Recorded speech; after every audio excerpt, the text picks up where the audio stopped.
Good morning and welcome everybody back to the Multiversus. On our last episode, we actually started the storyline for Dimensional Rift. If you want to check that out, you're excited, drop that like button and leave a comment in the comment section down below. At many points today, you're going to be able to see my name if you want to add me to Multiversus and have some matches. Let me know in the comment section down below. I am trying my best to go back to uploading on all three channels. So basically what I do is I reward myself. It's like a reward system. If I upload to the main channel, then I reward myself by uploading to both other channels.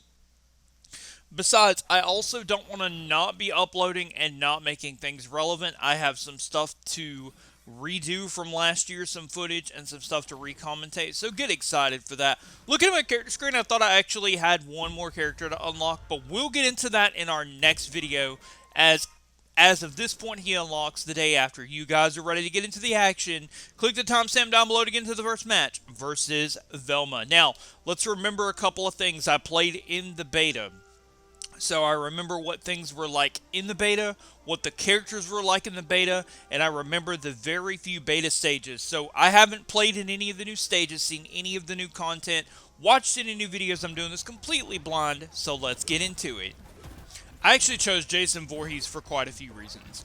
Number one, I figured he would be easy to play with a keyboard because it's a heavy-based character. So in this first round, I'm just kind of getting used to buttons. Obviously, I don't know my A from my D button, as you'll see here. And I apparently learned how to do that charging attack. That was really cool. Have you guys ever had something in fighting games where you're just clicking buttons and you're like, oh my god, that is so cool. How the crap did I do that? I gotta figure out how to do that again. That was that situation. Now, in the beta, Velma wasn't that good at all. She started really decent, but then, like, she just wasn't that good. She wasn't really a good combo character.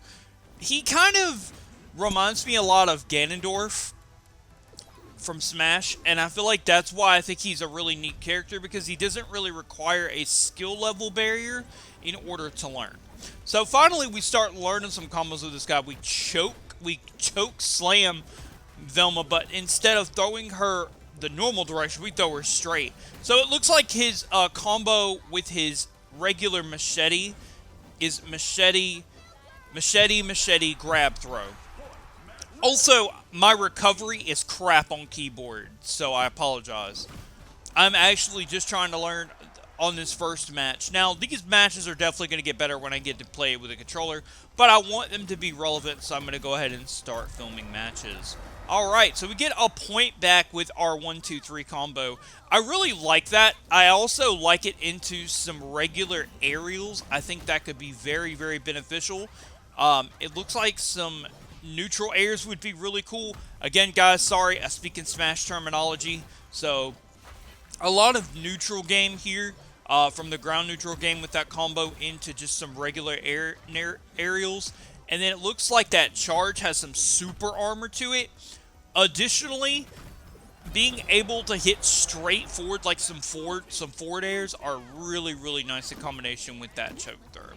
But also, the reason I immediately also like him, and you'll see this in some of the other matches, his directional influence of his attacks, like his hitbox, is non-existent. Because he's so big, his hitbox of his axe is very massive all around. So even if you hit in the front, you're going to actually hit your opponent from the back side, because hitboxes don't make sense.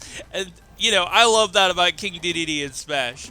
Speaking of, we do play Smash Ultimate on this channel, and we will be going back to that promptly as soon as I get a controller worthy of playing.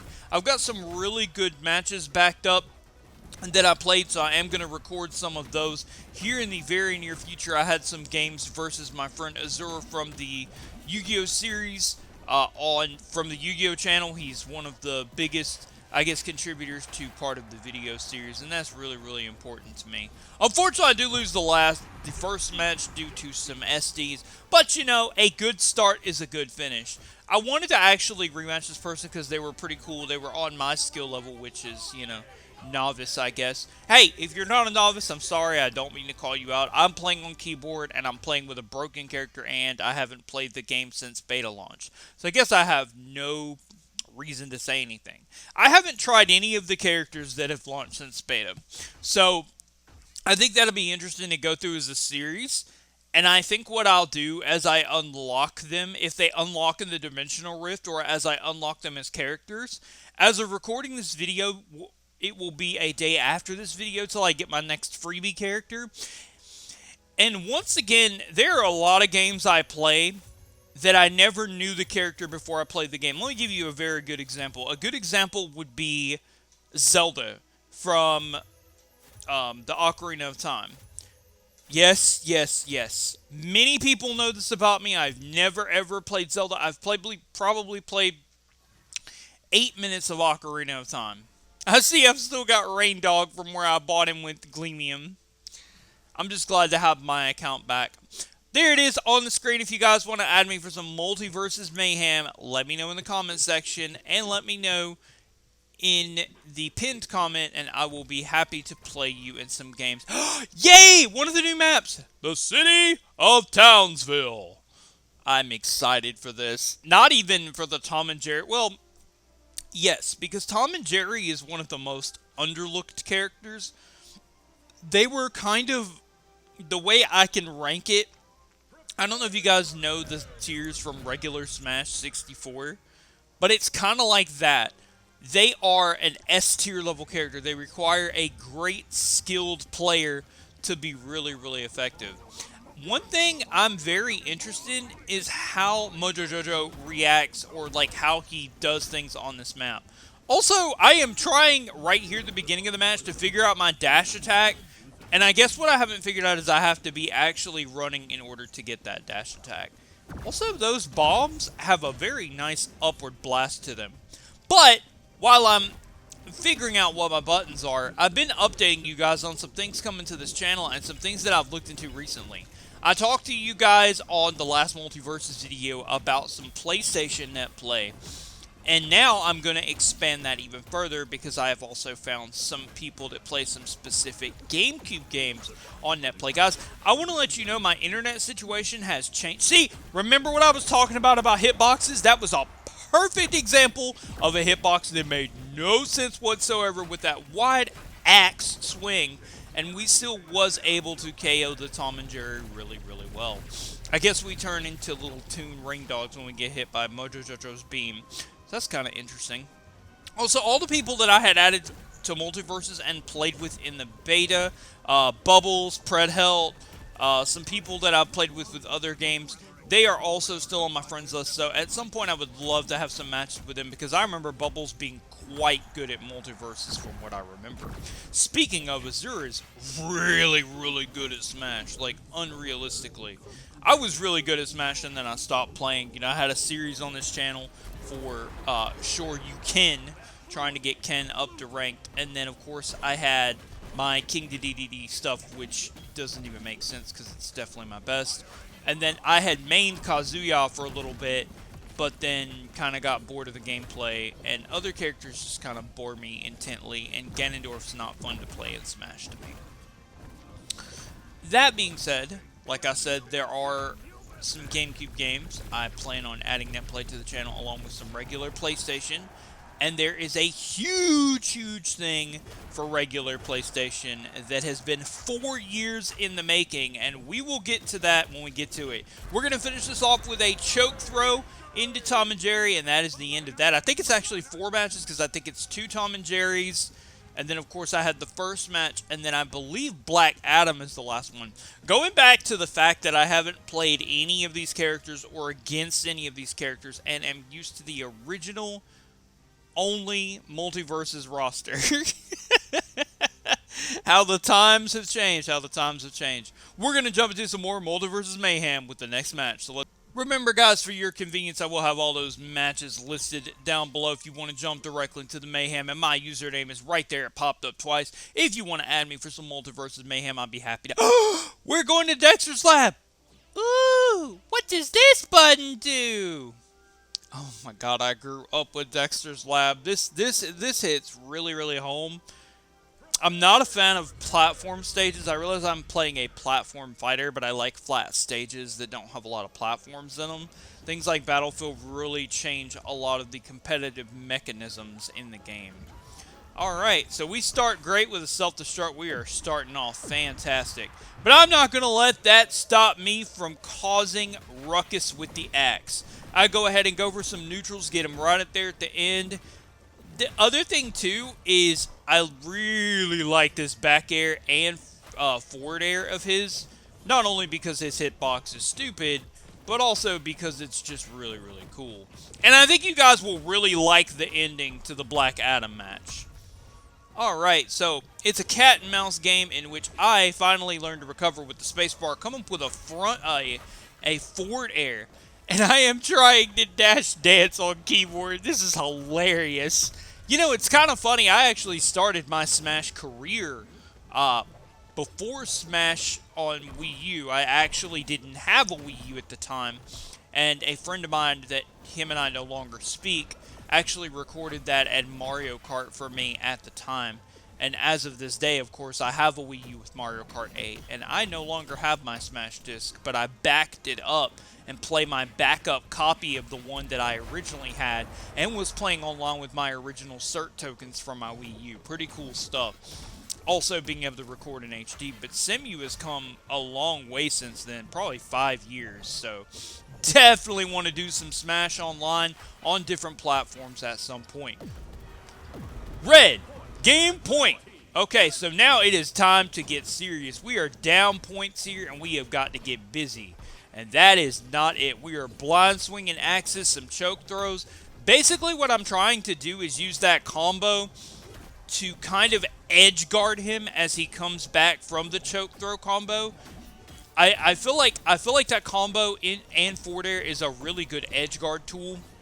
And I think also the dash is a really nice edge guard tool because, like I said, it seems to have super armor while on the ground. Let me know in the comment section below. Like right there, that was a beautiful kill just coming at that ending dash point. Now it's anybody's game. It's a 2-all game. Cat and mouse game is over. He walks into a couple forward airs. And also, Jason does so much damage because he's a heavyweight and because, you know, because he's a heavyweight, he has super armor. I don't have to worry about him just randomly going off somewhere.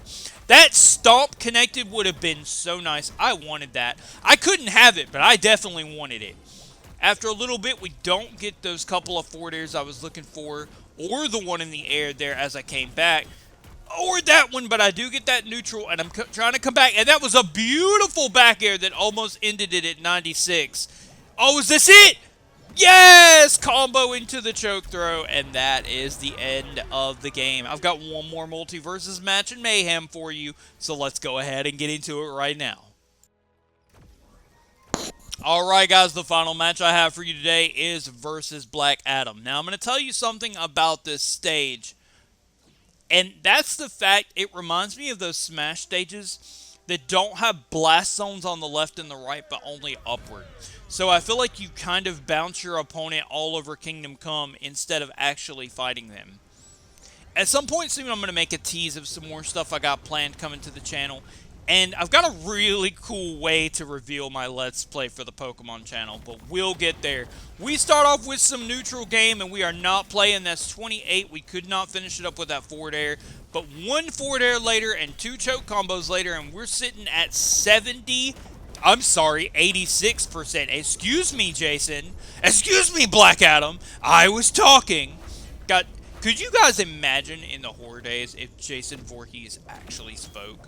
The only thing you ever see is him just... Oh, there is a blast zone after that pillar comes down. You notice him in Friday the 13th. He never talks. You just...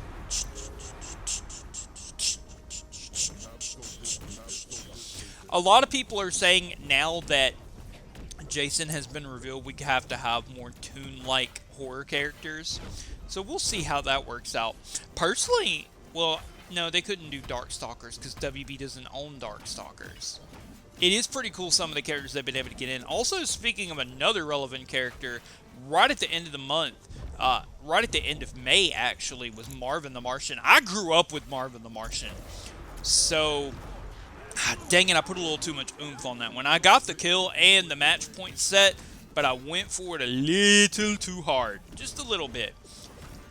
So, I like Black Adam as well, because he is thunder-based, and I don't know if you guys know this, but electricity is my favorite element. I think we're also going to start a specific dungeon crawler series. I think it'll add to a little bit of the randomness, but it'll also add a little bit of unknown to the channel. It is a game that the dungeons randomize every single time you go in.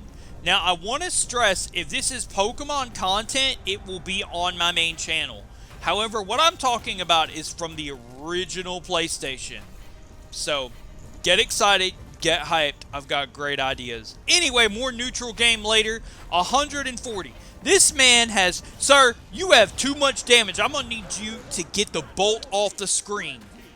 Nope, that doesn't finish it. Even at 162, and the disrespectful down stomp ends it. Oh, man. So I think it's a good way to end this Multiversus series. Again, talking about more plans for the channel. Talking about how much you guys like Jason Voorhees as a character and Multiversus as a game. It's definitely a game I had to bring myself back to.